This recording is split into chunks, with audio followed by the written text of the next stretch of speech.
जल्दी से अब ये दिखा देते हैं अपने व्यूअर्स को कि क्या सस्ता और क्या महंगा हुआ इस बजट में, क्योंकि कुछ चीजें हैं जिन पर असर पड़ा है। कुछ चीजें आने वाले दिनों में सस्ती होंगी, कुछ चीजें महंगी होंगी। हमारे और आपके रोजमर्रा के सामान पर इसका क्या असर पड़ा है, जो हम यूज करते हैं डेली, उस पर इसका क्या असर पड़ा है, जल्दी से दिखाएंगे आपको, फिर अपने एक्सपर्ट से उस पर ओपिनियन लेंगे।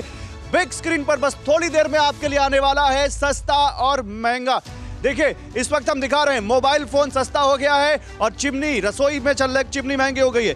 इलेक्ट्रिक गाड़ियां सस्ती हो गई है जो हमारे यहां पर भी खड़ी हुई है। दिखा दीजिए जरा वहां पर पीसीआर, जरा कैमरा इसको दिखा दीजिए। ये जो इलेक्ट्रिक गाड़ी आप देख रहे हैं, ये इलेक्ट्रिक गाड़ियां ये सस्ती हो रही हैं। ये दोनों इलेक्ट्रिक स्कूटर्स हैं जो सस्ते होंगे आने वाले दिनों में। इसके अलावा क्या सस्ता हुआ है? खिलौने और साइकिल भी। खिलौने और साइकिल भी सस्ते हुए हैं, और साइकिल चलाएंगे तो हेल्दी रहेंगे। डॉक्टर साहब हमारे साथ हैं। डॉक्टर साहब, साइकिल सस्ती कर दी है, चलाइए और हेल्दी रहिए।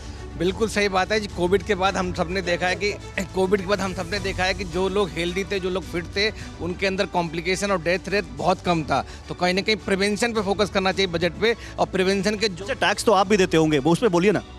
हाँ, टैक्स की छूट मिली है, डेफिनेटली मिली है भाई। 5 से 7 लाख हो गया तो हमें लगता है सबको फायदा हो रहा है। जितना भी सैलरी क्लास है, हमारे यहाँ डॉक्टर्स हैं, सीनियर स्टाफ्स हैं, सबके लिए फायदा हुआ है। तो कहीं ना कहीं मुझे लगता है और महिलाओं के लिए भी, सबके लिए बहुत बड़ा फायदा हुआ है। तो बजट ओवरऑल कैसा? ओवरऑल मैं दूंगा, अच्छी रेटिंग दूंगा। लेकिन अभी तक मुझे ये नहीं पता लगा बजट में उन्होंने हेल्थ के लिए कितना एलोकेशन किया है। हेल्थ एलोकेशन मैं आपको बताता हूं, लेकिन पिछली बार से ज्यादा है इस बार का हेल्थ एलोकेशन। पिछली बार 86,000 करोड़। पिछली बार 86,200 करोड़ था। इस साल हम चाहते हैं कम से कम 1,25,000 करोड़ होना चाहिए, बिकॉज हम लोग पिछली बार जीडीपी का 2.1% खर्च कर रहे थे। WHO के हिसाब से कम 5% होना चाहिए। अराउंड 1 लाख से ऊपर है, 1 लाख से ऊपर है। लेकिन आप यहाँ पर जिस तरीके से बात कर रहे हैं उसमें बता दूं कि खास तौर पर मोबाइल, और अगर हम देखें तो यहाँ पर टीवी लेंसेज सस्ते हुए हैं। लेकिन हर्षवर्धन जी, चुनावी लेंस के लिहाज से अगर देखा जाए तो कुछ भी महत्वपूर्ण नहीं मिला। एक्सपर्ट्स के साथ जिस तरीके से हम बात भी कर रहे थे अपने, उन्होंने भी कहा कि मिडिल क्लास को टैक्स स्लैब की बात आप जरूर कर रहे हैं, कुछ हद तक आपने एक छूट दे दी है, लेकिन ज्यादा कुछ नहीं मिला उन्हें इस बजट से।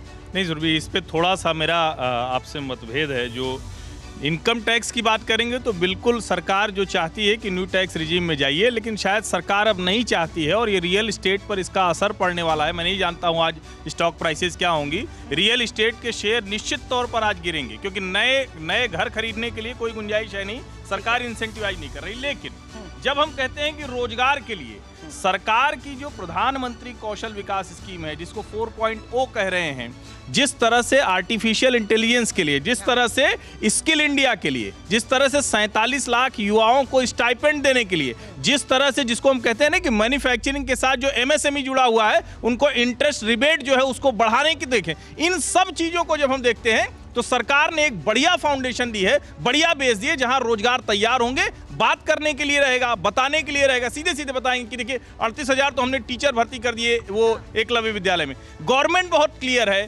कहाँ का मैसेज देना है। महिलाएं देखिए, अभी आपने ऊपर बात की, निधि ने तो कितनी खुश हैं, क्योंकि महिलाओं को तो हर तरह से खुशी है। आप सेल्फ हेल्प ग्रुप में हैं तब खुशी है, आप मिडिल क्लास में हैं तो टैक्स वाली खुशी है, आप नीचे हैं तो आपको दूसरी योजनाओं का लाभ मिलने वाला है। फिर कुछ नहीं है तो जितना बचा के रखा है हर्षवर्धन जी, मुझे लगता है मिलेगा 7.5%। मुझे लगता है हर्षवर्धन जी, मुझे लगता है आप 10 में से कितने नंबर देंगे, मैं ये जानना चाहती हूँ। बिल्कुल खुश नहीं है आप, न किसी योजना के प्रति खुश है, न महिलाओं को जो बेनिफिट मिल रहा है उससे खुश हैं। आप कहना क्या चाह रहे हैं ये बता दीजिए। वो खुश है, बल्कि वो ये कह रहे हैं। मैं थोड़ा क्लैरिटी कर दूं, इनकम टैक्स में सरकार ने साफ साफ नहीं बताया है। मैं इससे पूरी तरह से नाखुश हूं।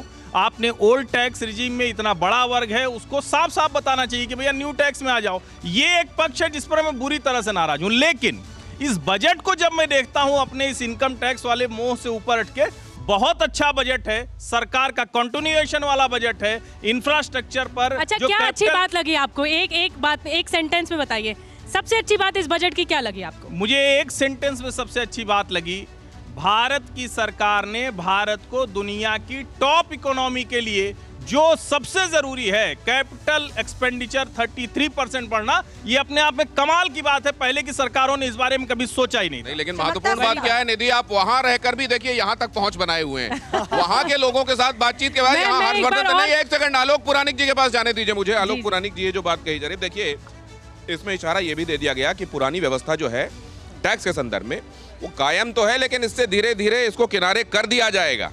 ये अभी ऑप्शंस तो हैं, ये जो रियायत और बयार जो राहत की बात कही जा रही थी, सरकार का आगे आगे निशाना किस पर है, क्या सोच रही है? देखिए, सरकार का निशाना साफ तौर पे वोट पर है और मध्यम वर्ग को लेकर उसका मानना है ये रोग आने के बावजूद जाएगा वहीं।